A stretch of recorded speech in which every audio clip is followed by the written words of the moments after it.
Hey guys, please subscribe and press the bell icon to never miss a video from Explorer Dinesh. So hello friends, very good morning and welcome to our new video on Explorer Dinesh. So आज का दिन बहुत ही ज़्यादा special है and special इसलिए है क्योंकि आज मेरा सेकंड ड्रीम अचीव होने वाला है. सेकंड ड्रीम क्या है?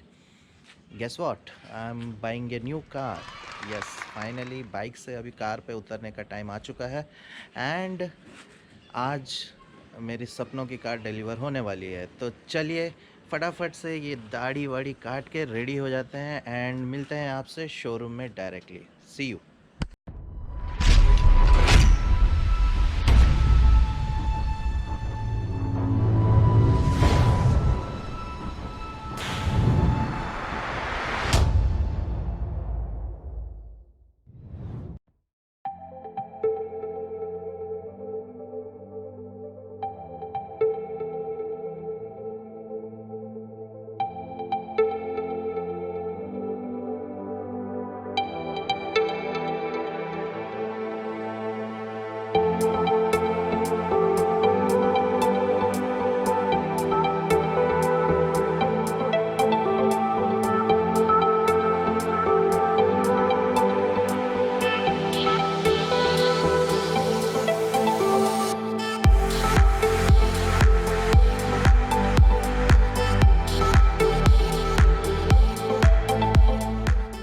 And finally, we reached the showroom.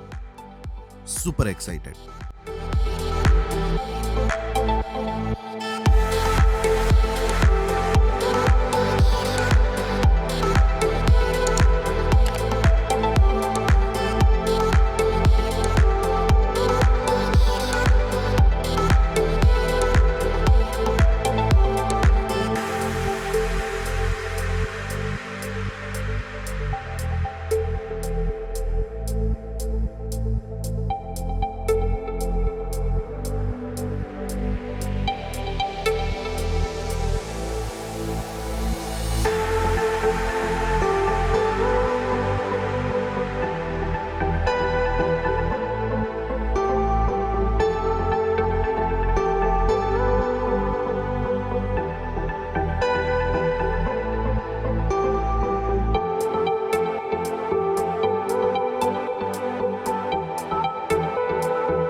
After finishing the formalities, we finally received our dream car.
करीबन 20 मिनट में डिलीवरी की सारी प्रोसेस खत्म हो गई और हम कुछ पूजा वूजा करवा के घर की तरफ वापस निकल चले।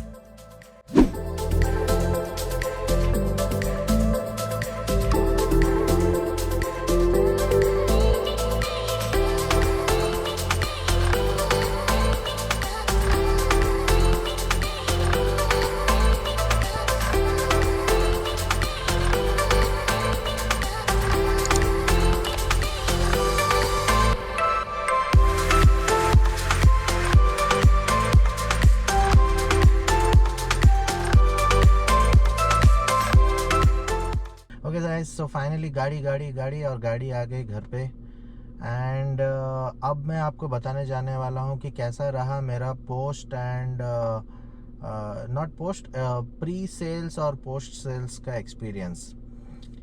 तो प्री सेल्स का जो एक्सपीरियंस था वो बहुत ही गंदा रहा। मैंने कभी सोचा नहीं था कि लाइफ का फर्स्ट गाड़ी जब मैं लूँगा तो मुझे कुछ इस तरह से एक्सपीरियंस करने को मिलेगा। तो इतना कुछ अच्छा नहीं लगा मुझे, जो कि कुछ मेमोरेबल मोमेंट्स बना सकता था। एंड पोस्ट सेल्स का एक्सपीरियंस भी मेरा बहुत ही ख़राब था। सो टू बिगिन विथ, एक बात तो मैं सिंपली आपको ये बता देना चाहता हूँ कि अगर आप टाटा की कोई भी गाड़ी लेना चाहते हैं तो टाटा की जो गाड़ी है वो आप सिर्फ गाड़ी को मद्देनज़र रखते हुए ही खरीदिएगा। Product is very good, product is excellent with some minor issues which you can just ignore, but as an overall value for money product, yes, this car worth buying.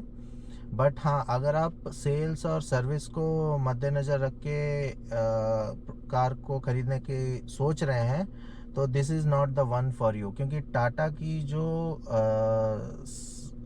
Staff की मेंटालिटी है, not on the dealer side but from the company side as well, they that is not up to the mark.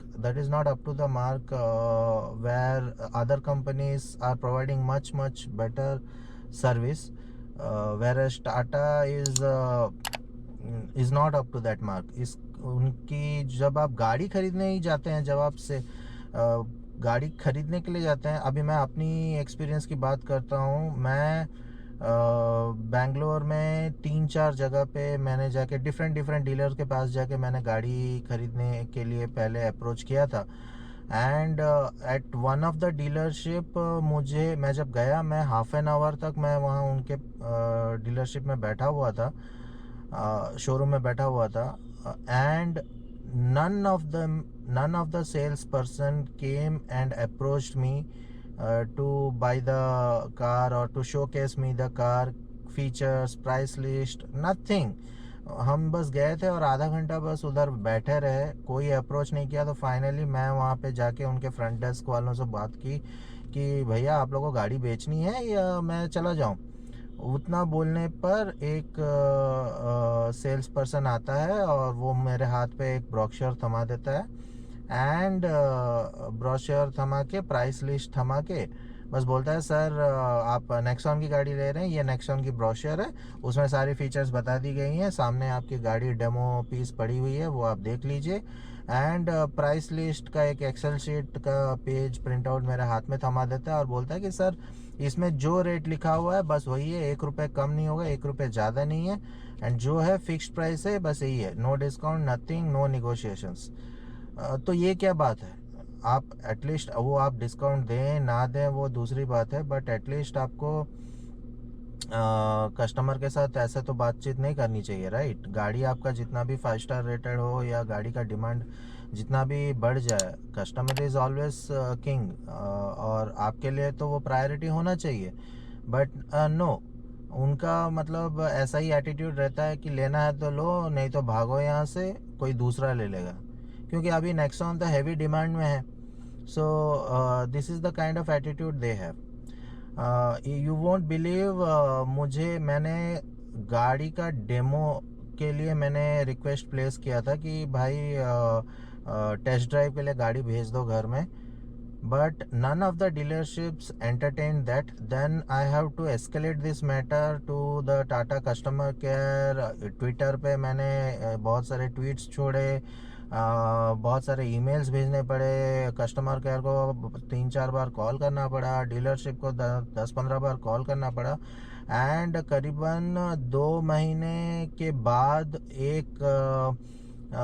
जब मैंने बहुत ही rude तरीके से जब मैंने tweets करना शुरू किया, देन जाके उनके जो साउथ डिवीज़न के जो सेल्स मैनेजर हैं उन्होंने मुझे फ़ोन किया और मुझसे मेरी प्रॉब्लम्स डिस्कस की, and finally he arranged a test drive vehicle to my home from क्रॉपेक्स डीलरशिप। तब जाके तो करीबन 3 महीने मुझे बस टेस्ट ड्राइव मिलने के लिए मैं वेट कर रहा था। तो ये जस्ट एक सैम्पल है। दूसरी बात ये है कि गाड़ी मैंने बुक की थी मार्च 2020 में, और गाड़ी की डिलीवरी मुझे 6 महीने बाद मिली। करीबन मुझे मिली सितंबर 5 को मुझे गाड़ी की डिलीवरी मिली। तो इतना महीना मुझे वेट करना पड़ा, and I am lucky, shockingly I am lucky. वो इसलिए क्योंकि मैंने जितना एस्केलेट किया है और कहाँ कहाँ तक एस्केलेट किया है वो मुझे ही मालूम है। और ये बोलते हैं ना कि आपका गाड़ी बुकिंग हो गया है तो सिक्वेंशियली आपको गाड़ी कंपनी की तरफ से जब आपके नाम पे एलोकेट हो जाएगी तब आपको मिल जाए, वो सब बस ढकोसले हैं, उनके ऊपर आप जाना मत, क्योंकि priorities at the dealership point keeps on changing. जो जितना एस्केलेट करता है, जिसका जहाँ कनेक्शन ज़्यादा रहता है, उसको जल्दी गाड़ी एलोकेट हो जाती है। तो वो है बात। तो फाइनली बहुत स्ट्रगल करना पड़ा, बहुत एस्केलेशंस करने पड़े 6 मंथ्स के बाद, क्योंकि नेक्सॉन नेक्सॉन बहुत ही पॉपुलर मॉडल है टाटा का आर्सेनल में, एंड ऊपर से इसका डिमांड बहुत ही हाई है, 5 स्टार रेटेड गाड़ी है। और अभी जो सिचुएशन है, जो चिप्स की शॉर्टेज की जो सिचुएशन है, जो माइक्रो प्रोसेसर्स की शॉर्टेज की प्रॉब्लम है, उसके वजह से प्रोडक्शन में भी बहुत स्लोनेस आ चुकी है। तो उस वजह से भी डिले हो रही है, और हमारा लॉकडाउन भी चल रहा था, तो इन सब वजह से भी डिले हो रही थी। बट देन मैं जब फेसबुक वगैरह में देख रहा था, काफ़ी मेरे व्हाट्सएप ग्रुप्स वगैरह में मैं जब चेक कर रहा था, तो हर दिन किसी ना किसी को, मेरे पीछे जो ऑर्डर दिए थे उन लोगों को भी डिलीवरी हो रही थी, बट मैं उनसे आगे बुकिंग करने के बाद भी मुझे डिलीवर हो नहीं रहा था। तो that's how I got pissed off, and I started escalating in every possible way I can. जो भी है, 6 महीने बाद मुझे कॉल आता है, एंड फिर मैं गाड़ी लेने जाता हूँ। और जब गाड़ी लेने जाता हूँ तो वो कहते हैं कि सर आप पैसे पूरे एडवांस में दे दीजिए, तब जाके गाड़ी आपके नाम पे एलोकेट होगी, नहीं तो नहीं होगी। तो मैं बोला भाई बिना पीडीआई चेक का मैं कैसे गाड़ी के फुल पैसे दे दूँ, ना गाड़ी देखी ना कुछ देखा, और 13 लाख की एडवांस पेमेंट मैं कैसे कर दूँ। नहीं, तो नहीं सर, अगर आप देंगे नहीं तो हम किसी और के नाम पे एलोकेट कर देंगे। तो ये कोई बात होती है?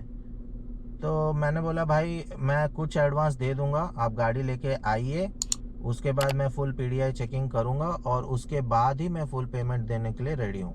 तो बहुत सारे निगोशिएशंस हुए, उसके बाद दे ऑल्सो एग्रीड, और गाड़ी 1 वीक के बाद, करीबन 7 to 8 डेज़ के बाद गाड़ी डिलीवर हो जाती है।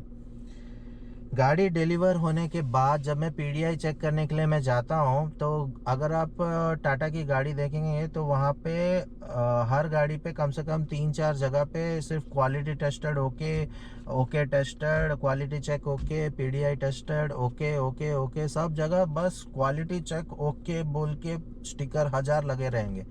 But A common person like me can identify 15 to 20 defects in a brand new car। कहीं पे पेंट का प्रॉब्लम है, कहीं पे स्क्रैचेस है, कहीं पे डेंट्स है, कहीं पे कुछ। सो मैं देख के परेशान हो गया कि भाई 6 महीने बाद मुझे एक गाड़ी मिल रही है, वो भी ब्रांड न्यू, और मैंने टॉप मॉडल लिया है XZ A+, एंड उस 13 लाख की गाड़ी देने के बाद मुझे इस टाइप की गाड़ी मिल रही है।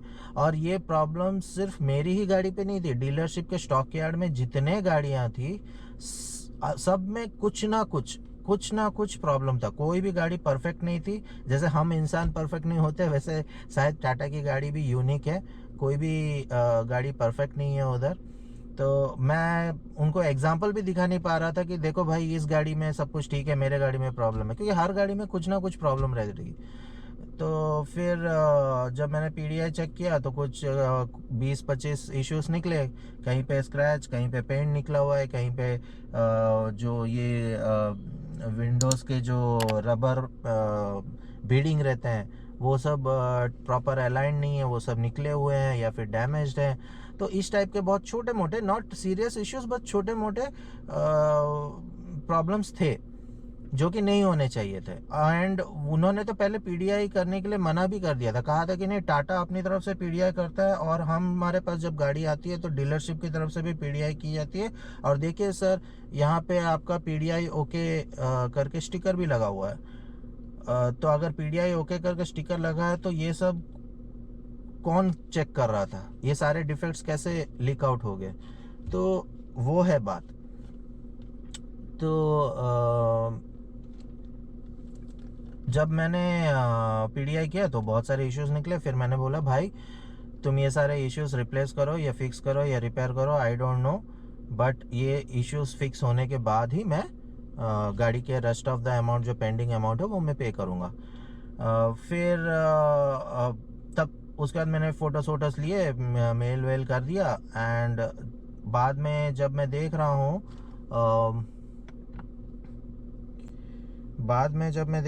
तो 7-8 डेज़ के बाद फिर से कॉल आता है कि सर आपकी गाड़ी रेडी है, आप आ जाइए। 7-8 डेज़ के बाद, वो भी मैं फॉलो अप करने के बाद, उनकी तरफ से कोई कॉल आता नहीं है, मैं ही फॉलो अप करता हूँ कि भैया गाड़ी हुई नहीं हुई, ऐसा करके। तो जब मैं सेकंड टाइम गया PDI के लिए तो फिर से मुझे और कुछ नए scratches, new scratches, mind it, जो पहले के स्क्रैचेस थे वो सॉल्व हुए और उस अब की बार नए स्क्रैचेस नई जगह पे आने लगे। तो मैंने उनको ये दिखाया तो वो बोले कि ठीक है सर, हम इसको भी फिक्स कर देंगे। ऐसे करते करते थर्ड PDI के लिए मुझे फिर बुलाया गया 7-8 डेज़ के बाद। फिर थर्ड PDI को जब मैं गया, जो पिछले वाले प्रॉब्लम्स थे वो सॉल्व हुए, अब नए प्रॉब्लम्स और भी कहीं स्क्रैचेस निकलना शुरू हो गया। तो मैंने भाई सोचा, भाई गाड़ी जितने दिन इनके पास पड़ी रहेगी ये स्क्रैचेस का सिलसिला चलता ही रहेगा। तो इस और यही गाड़ी मुझे ये चढ़ाएंगे, क्योंकि रजिस्ट्रेशन प्रोसेस, इंश्योरेंस डॉक्यूमेंटेशन, ये सब में यही गाड़ी का चेसिस नंबर सब कुछ चढ़ रहा था।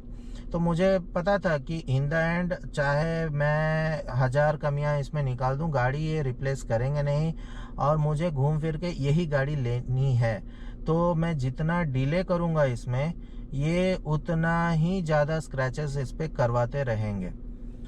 तो उन्होंने भी मुझे इनडायरेक्टली वही कह दिया कि सर आप डिले मत कीजिए, क्योंकि जितना डिले करेंगे ये स्क्रैचेस ऐसे ही आते रहेंगे and we are not responsible for it, क्योंकि यहाँ ओपन स्टॉक यार्ड रहता है उनका, एंड ओपन स्टॉक यार्ड में धूल मिट्टी बारिश सब होती रहती है। एंड ये लोग जब गाड़ी दिखाने लाते हैं तो ऐसे ऊपर से कपड़ा वपड़ा मार देते हैं, तो उस वजह से बहुत सारे हेयरलाइन स्क्रैचेस ये सब आते रहते हैं। तो हमने भी सोचा कि भाई ठीक है, ये जो भी है ये इसको और ज़्यादा डिले नहीं करते हैं एंड ले लेते हैं डिलीवरी। तो फटाफट से उनको बोला कि ठीक है, आप rest of the registration process ये सब कर लीजिए एंड हम डिलीवरी ले लेंगे। तो डिलीवरी का सिर्फ एक दिन बाकी था। तब मुझे क्योंकि मैंने उनको करीबन 1 महीने के आसपास मैंने उनको बोल दिया था कि फलाना तारीख को मुझे डिलीवरी चाहिए, बट उन्होंने लास्ट मोमेंट पे मुझे फ़ोन किया और कहा कि सर आपका उस तारीख में डिलीवरी होगा नहीं, क्योंकि गाड़ी का नंबर प्लेट आया नहीं है और इसका इंश्योरेंस का भी प्रोसेसिंग अभी तक हुआ नहीं है, फाइल्स लटके हुए हैं, वगैरह वगैरह वगैरह। तो जब आपको इतना टाइम मिलता है और जब काम सिर्फ 1 या 2 दिन का होता है, इंश्योरेंस का क्या है, इंश्योरेंस आप पैसे देते हो, आपका प्रोसेसिंग इमीडिएटली हो जाता है, शायद 1 दिन के अंदर हो जाना चाहिए, बट इनके पास 3 वीक्स के आसपास का टाइम था एंड दे डिडंट केयर। तो एकदम गवर्नमेंट संस्था जैसे चलती है टाटा का डीलरशिप एंड टाटा का काम, ठीक है। एंड कंपनी भी कैसी है, अगर आप कंपनी को भी कंप्लेन वगैरह करेंगे, राइट, तो कंपनी भी आपको कुछ भाव नहीं देगी, क्योंकि company goes hand in hand with the dealership. Company का ये है कि मैंने तो गाड़ी डीलरशिप को दे दी, अब डीलरशिप इसको कैसे बेचती है, किस तरह से बेचती है और कस्टमर को कैसे चूना लगाती है, वो डीलरशिप और कस्टमर के बीच की है, मेरे को उसमें घुसना नहीं। This is the stand from customer, sorry, this is the stand from the company side and they have confirm me. मुझे फ़ोन पे उनके जो स्टेट के सेल्स मैनेजर थे, उन्होंने ये चीज़ बता दी कि हमें कोई फ़र्क नहीं पड़ता कि डीलरशिप आपको कैसे, किस बेसिस पे, कौन से कंडीशंस पे गाड़ी बेच रही है, हमारे फैक्ट्री से गाड़ी डीलरशिप को गई, हमारा टेंडर कंप्लीट है वहाँ पे। उनका थोड़ा सा भी ये नहीं है कि कस्टमर जो सेटिस्फेक्शन होता है, कस्टमर क्या देख के आपका गाड़ी लेता है। कस्टमर डीलरशिप से गाड़ी नहीं लेती, कस्टमर टाटा से गाड़ी लेती है। तो बट आई डोंट नो, वही उनका मेंटालिटी है। देखिए, ये सब जो भी बातें मैं आपको बता रहा हूँ, वो मैं उनको कंप्लेन करने की तरह हिसाब से नहीं बता रहा हूँ, मैं उन्हें इस हिसाब से बता रहा हूँ ताकि टाटा इम्प्रूव कर सके, इस चीज़ पे इम्प्रूव कर सके, इस चीज़ पे काम कर सके और कस्टमर के सेटिस्फेक्शन पे ध्यान दे सके। मेरा जो मोटिव है इस वीडियो का बनाने के पीछे, मेरा मोटिव यही है कि टाटा कंपनी को ये एहसास हो कि कस्टमर सेटिस्फेक्शन और कस्टमर का जो हैप्पीनेस है, that matters a lot. Product ठीक है, आपने बहुत अच्छा बना लिया, बट प्रोडक्ट के साथ साथ आपको कस्टमर सेटिस्फेक्शन पे ध्यान देना है, कस्टमर को कैसे अप्रोच किया जाता है उस पर ध्यान देना है। और मार्केट में जिस हिसाब से कंपटीशन हो रही है, आपकी जो कारें हैं वो सिर्फ कार के बूते ही बिक रही हैं। Nobody is happy with your service, nobody is happy with your staff.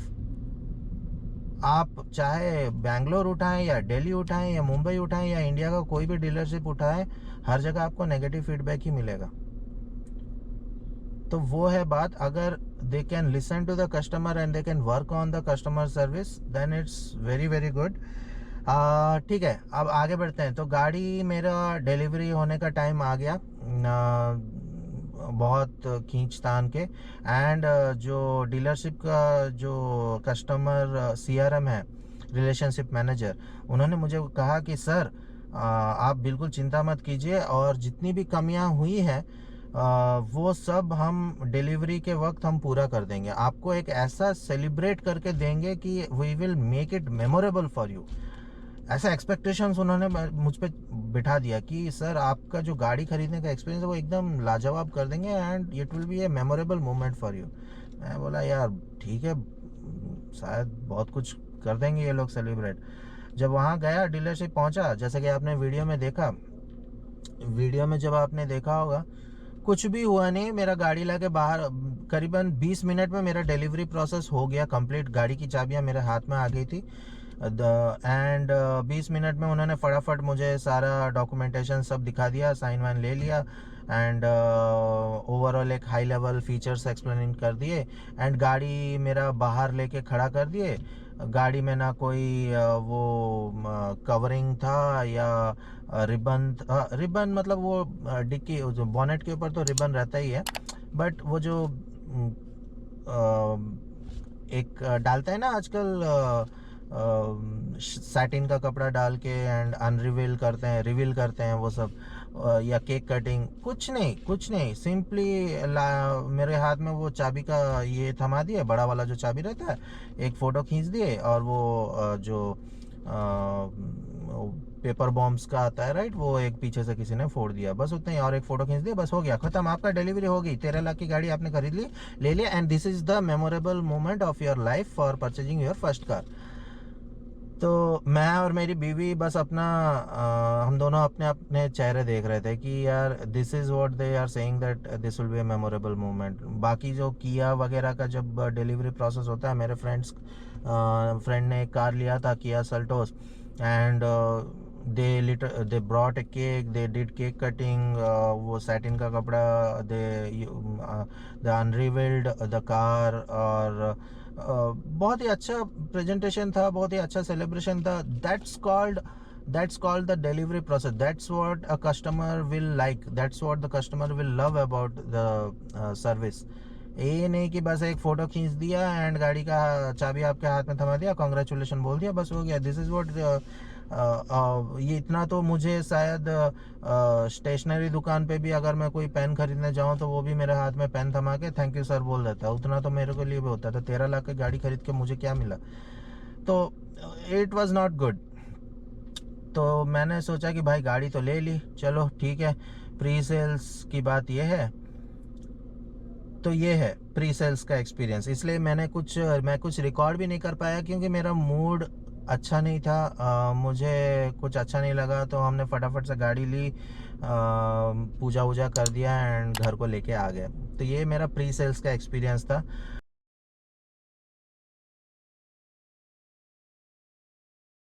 Then coming to the post sales experience. Post sales experience क्या है कि मैं विद इन 15 डेज और 16 डेज मेरा फर्स्ट सर्विस का टाइम आ गया। एंड मैं जब गाड़ी का मैंने पहले से ही बुकिंग करवा लिया था, गाड़ी का बुकिंग मैंने पहले से ही करवा लिया था। एंड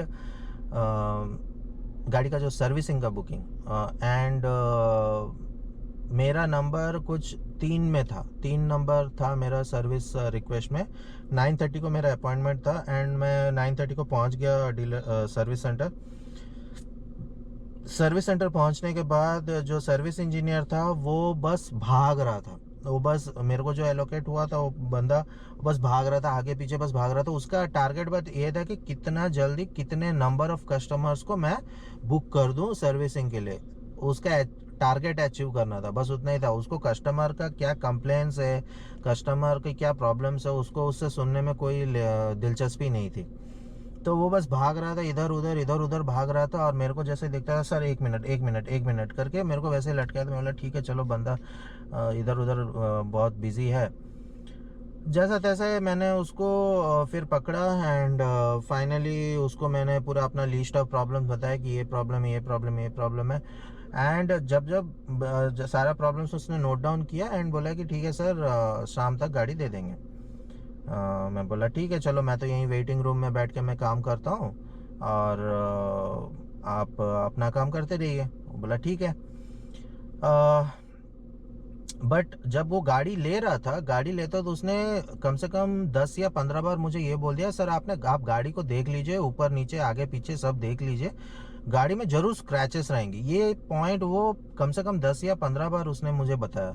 मैंने सुना। मैंने उसको बोला कि भाई पूरी नई गाड़ी है, मैं गाड़ी को खुद साफ करता हूँ, मुझे मालूम है कहाँ पे क्या स्क्रैच है या नहीं है, मुझे मालूम है। तो गाड़ी पे डस्ट हो ना हो, मुझे मालूम है गाड़ी पे कहाँ स्क्रैच है, तुम भाई मुझे स्क्रैच करके मत देना। नहीं सर, वो गाड़ी जब वॉश हो जाएगी ना तब आपको स्क्रैचेस दिखेंगे। मैं बोला अरे तुम कैसे प्रेडिक्ट कर रहे हो कि स्क्रैचेस दिखेंगी करके, गाड़ी में स्क्रैच ही नहीं है तो स्क्रैचेस दिखेंगे कहाँ से? बोला नहीं सर दिखेंगे। मैं बोला ठीक है चलो देखते हैं। फिर 3 बज गए, 9:30 को गाड़ी दिया गया था एंड 3 बजे तक मेरा गाड़ी के पास कोई भी अटेंड करने आया नहीं। 3 बजे जब मैं जाके उसको पकड़ा सर्विस इंजीनियर को, मैंने बोला कहाँ भाई तुम क्या कर रहे हो? मैं देख रहा हूँ मेरा गाड़ी ऐसे ही की ऐसी खड़ी हुई है, एक भी बंदा आके गाड़ी को चेक नहीं किया है। 9:30 बजे मैंने दिया, 3 बज गया, गाड़ी के पास कोई भी आया नहीं है। तो बोलता है सर हाँ सर अभी कर देता हूँ। एंड 3:20 को मुझे कॉल आता, सर आपकी गाड़ी रेडी है। 20 मिनट में फर्स्ट सर्विसिंग उन्होंने चेक कर दी, उन्होंने सब कुछ एनालाइज कर लिया और 20 मिनट में मुझे बुला लिया। तो ये है। तो 20 मिनट में बाद मैं जब गया तो फिर उन्होंने मुझे बताया कि सर ये प्रॉब्लम इस वजह से थी, वो प्रॉब्लम उस वजह से थी, ऐसा था वैसा। मैं भाई वो सब तो ठीक है, 20 मिनट में तूने किया क्या? नहीं सर हमने वो चेक कर दिया, फिल्टर चेक कर दिया, वो मतलब अगर 20 मिनट में होना था तो तुम 9:30 से 3 बजे तक कर क्या रहे थे? कस्टमर का टाइम का कुछ वैल्यू है कि नहीं? अगर 20 मिनट का ही काम था तो 10 बजे तक हो जाना चाहिए था, या फिर 11 बजे तक हो जाना चाहिए था, या तो 12 बजे तक हो जाना था। 3 बजे तक कर क्या रहे थे तुम? 20 मिनट का काम था। No answer. तो ये था कि कस्टमर का टाइम का कुछ वैल्यू ही नहीं है, उसको लटका के रखो। गाड़ी मिल गई उसी दिन, खैर मनाओ, या फिर नेक्स्ट दिन मिलने का रहता है। ठीक है, चलो। फ्री वॉशिंग था तो मैंने बोला ठीक है चलो वॉशिंग कर देंगे। अब जब वॉशिंग के लिए जब गया गाड़ी, देन मैंने देखा कि यार करीबन 6 या 7 लड़के जो थे वो एकदम बंदर जैसे गाड़ी पे चढ़ गए हैं, और पूरा वही गंदे पानी से, गंदे कपड़ों से गाड़ी को एकदम रगड़ रगड़ के वॉश कर रहे हैं। मैं बोला ठीक है चलो, they are experts, they know professional treatment. जब गाड़ी आई मेरे पास तब शाम के 7:30 बज चुके थे। तो सुबह 9:30 बजे मैंने गाड़ी दी, वो भी फर्स्ट सर्विसिंग के लिए, जिसमें सिर्फ चेकअप्स होते हैं और कुछ काम होता नहीं है, जिसके लिए उन्होंने सिर्फ 20 मिनट लगाया मुझे गाड़ी का चेकिंग करके देने के लिए। बट मुझे गाड़ी डिलीवरी हुई शाम के 7:30 को। अब रात हो चुकी थी, अंधेरा हो चुका था, तो मेरे पास कोई ऑप्शन नहीं था, और गाड़ी का मैंने कुछ इतना ध्यान से देखा नहीं, मैंने उनके भरोसे ले ली गाड़ी कि ठीक है। गाड़ी जब मैंने सुबह देखा, you won't believe, 15 days old car के ऊपर हर जगह पे बॉडी स्क्रैचेस, हेयरलाइन स्क्रैचेस, और वो छोटे छोटे जगह पे पेंट्स निकल गए हैं। एंड जो अंदर का आपका ये नेक्सॉन में ये क्या है, ये लाइट कलर का दिया गया है, वाइटिश कलर का। तो यहाँ पे सब जगह उनका जो उंगलियों का निशान, क्योंकि एकदम गंदे पानी और गंदे हाथ से धोते हैं तो वो इसको पकड़ के चढ़ते हैं वगैरह, तो वो सब। कैसा लगा होगा? नई गाड़ी, 15 दिन पुरानी गाड़ी, एंड आपको ये सारे डैमेजेस देख के आपको कैसा लगा होगा? I was literally hurt. मैंने कॉल किया उनको, मैंने बोला कि ये क्या है, मैंने आपको 15 दिन पुरानी गाड़ी दी एंड आप मेरे को पूरा फुल ऑफ स्क्रैचेस वगैरह दे रहे हैं। आपको रियलाइज होता है कितना पेन होता है, कितना झटका लगा मुझे? उनका जवाब रहता है कि सर नहीं नहीं, गाड़ी आपका पहले से ही स्क्रैचेस था, मैंने आपको कहा था ना कि गाड़ी लेते वक्त कि गाड़ी पे स्क्रैचेस रहेगा, डस्ट के नीचे है तो आपको दिखा नहीं होगा, बट गाड़ी पे स्क्रैचेस रहेगा। समझ रहे हैं आप? तो इस हिसाब से वो आपको मैनिपुलेट करने की कोशिश करते हैं। वो पहले से इसलिए आपको बता देते हैं कि गाड़ी पे स्क्रैचेस रहेगा सर, नो मैटर व्हाट, गाड़ी पे स्क्रैचेस रहेंगे, गाड़ी वॉश होने के बाद आपको दिखेगा, and that is the scratches that I am seeing right now. ओ अच्छा। तो इस हिसाब से फिर मैंने उनको बोला कि भाई मेरे पास गाड़ी के सारे फोटोज वगैरह सब कुछ है, I can literally show you before and after photos. Oh sir, नहीं नहीं सॉरी, मैं हम लोग अपने क्लीनिंग टीम को बता देंगे, नेक्स्ट टाइम ऐसी गलती होगा नहीं, and next time onwards we will be careful. तो मैं क्या इतना उल्लू हूँ कि मैं नेक्स्ट टाइम आपको वो गाड़ी फिर से दूंगा? तो ये है उनका सर्विस, ये उनका एटीट्यूड, और ये है उनका pre and post sales service. So basically in one line if I want to say, Tata's car are good enough if you like safety, if you consider safety, if you like the performance, if you like the build quality and all those stuff. Yes, you can go for it.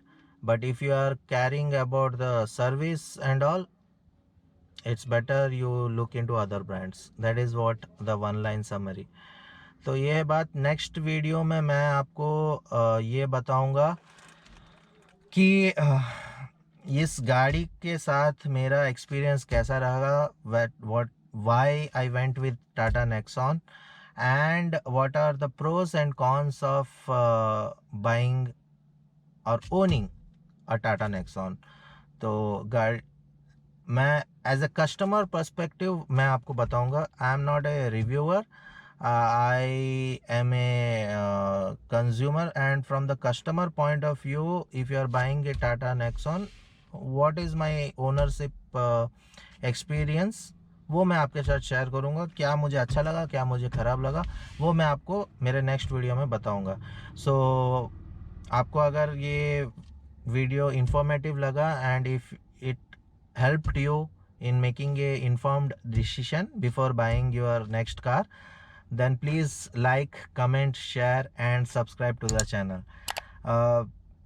मैं कोशिश करूँगा कि आपको regular videos देता रहूँगा और इसी तरह से कुछ इन्फॉर्मेशन, कुछ बेनिफिट, आपने जो अपना टाइम स्पेंड करके मेरा वीडियो देखा है उससे आपको कुछ बेनिफिट मिले, this will be my target for all my videos. तो अगर आपको ये वीडियो अच्छा लगा हो तो kindly support the channel, kindly subscribe to the channel. So thank you, thanks for your support, bye, see you in next video, bye.